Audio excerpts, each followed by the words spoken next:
When thinking about the sacrifice of soldiers in war times, it's very common to think of a predominantly white army. There are a multitude of minorities that sacrifice just as much despite being treated with disrespect and not getting the recognition to help their country. Most of us are able to imagine an image of a soldier, strong, rugged, brave, but many of us don't think about the support systems behind every soldier and the lives that are impacted. Behind every soldier were the women, older citizens, disabled persons, and much more, working on the home front. They created and distributed uniforms, artillery, ammunition, etc., many without proper training. Without the support from back home, the soldiers would be freezing, hungry, defenseless, and much more vulnerable.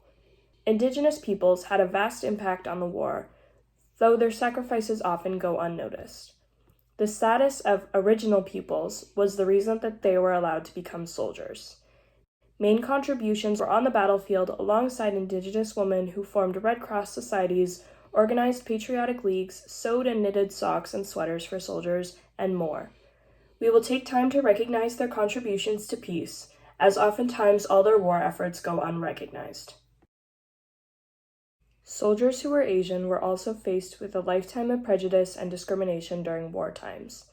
After the Pearl Harbor incident, most of the Asian troops were considered the enemy even when fighting for the same country. Both Chinese Canadians and South Asian people were extremely active in raising money for war relief funds and purchasing plenty of Canadian victory bonds, if they were not fighting for their lives on the battlefield, even when facing discrimination. Following Pearl Harbor during World War II, the Royal Canadian Navy impounded nearly 1,200 Japanese-owned fishing boats, along with the newspapers and schools being shut down.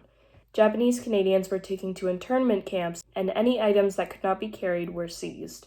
The camps were in the middle of nowhere, and the conditions were overcrowded and poor, with no electricity or running water. Those who resisted their internment were sent to prisoner of war camps, and Japanese Canadians found themselves prisoners in their own country. Black Canadians also wanted to fight for the land, but before conscription it was very hard to land a position with so much racism built into the military. When conscription became mandatory, Black Canadian soldiers were once again discriminated against by the country they were losing their lives to defend. Black women worked as nurses and in the shoe repair or shipbuilding industries, while Black men who were unable to fight helped make supplies for the army and run fund drives for victory bonds. After the war, white Canadians recognized the war efforts of the Black Canadians, and it was a step to bridging the gap between white and Black Canadians. We also need to reflect on the innocent lives taken by war.